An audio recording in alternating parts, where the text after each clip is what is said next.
Hello everybody! Today we'll be learning about clipping masks and layer masks. So before I begin the lesson, I just want to say that I got this image from a wonderful website called Unsplash. It is a great website to find high quality photographs and not have to worry about the copyright issues. So I'll be including a link in the description for that website. Alright, now let's move into the lesson. We'll start with a layer mask first. So as you can see here, there is an image of these gray clouds. It is the topmost layer, the image layer, and then I have a text layer beneath it that says thunder, lightning, gray skies. So what we're going to do is hit Control and make sure to select your text layer, like so. Then you'll see it's selected. And then you're going to select your image layer. And finally, you'll hit the Add Layer Mask button on the bottom. And this is what you'll see. So in this mode, unfortunately, if you try to move the bottommost part, basically the image layer beneath it to change the positioning, you won't be able to. The way you can do this while using this method is by simply unlocking it and then selecting the image. Now you can move it, so you can see. Alright, so that's just one technique to create this wonderful effect. We'll be moving on to the clipping mask, where you won't really have to worry about linking and unlinking and things such as that. So let me just adjust this image to where it originally is. We no longer need this, so I'm going to erase it.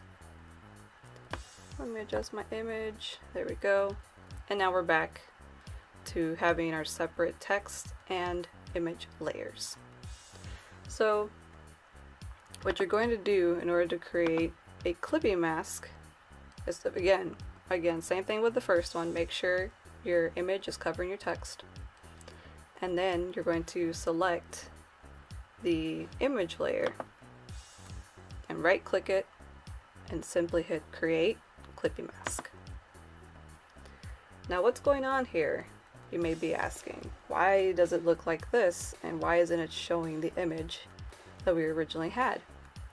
Well, the reason for that is because we need to change a setting in the effects.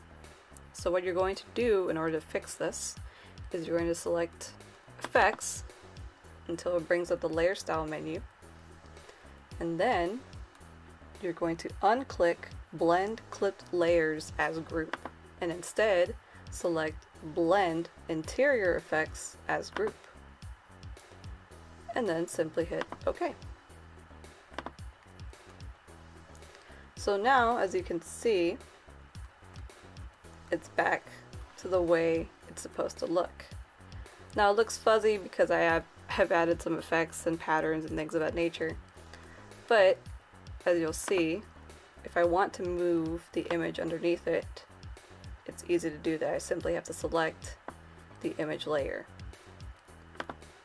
I prefer this method because it definitely makes adjusting the image behind it a lot easier.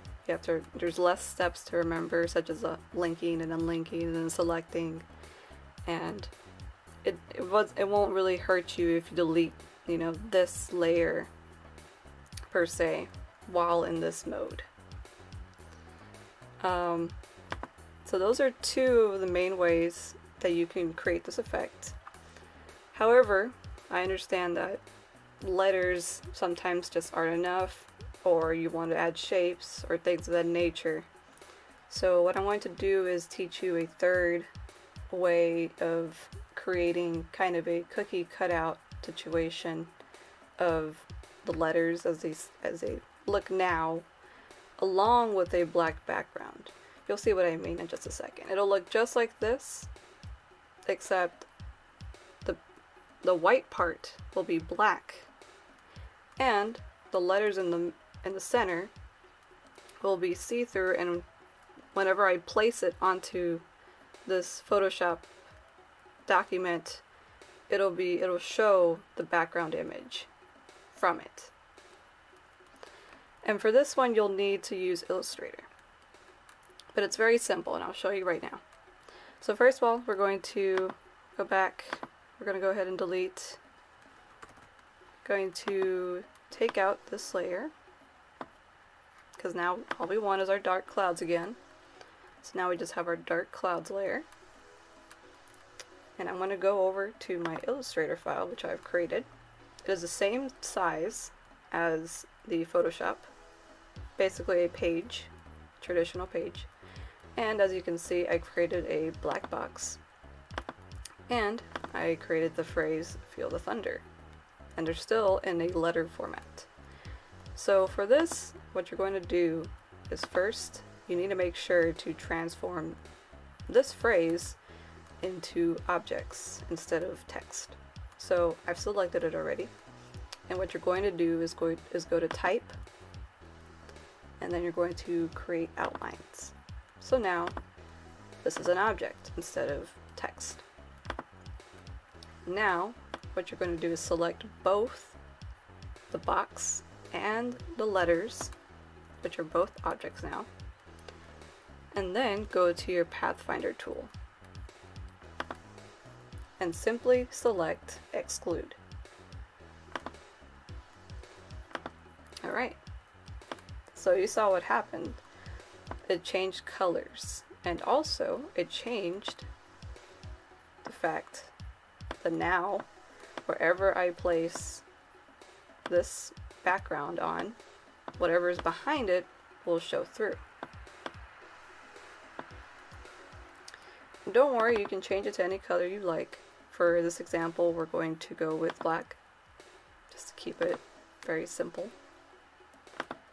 And now you can simply save this document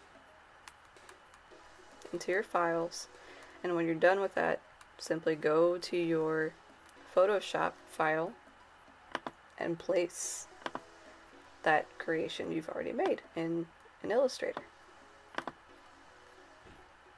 So we're gonna go find it right now. Almost there. There we go. That's what we want. And it may take a little while for it to place the image, but once it does, you'll be able to see, oh there we go, you'll be able to see the clouds within the text, so to speak. So we're just going to say OK.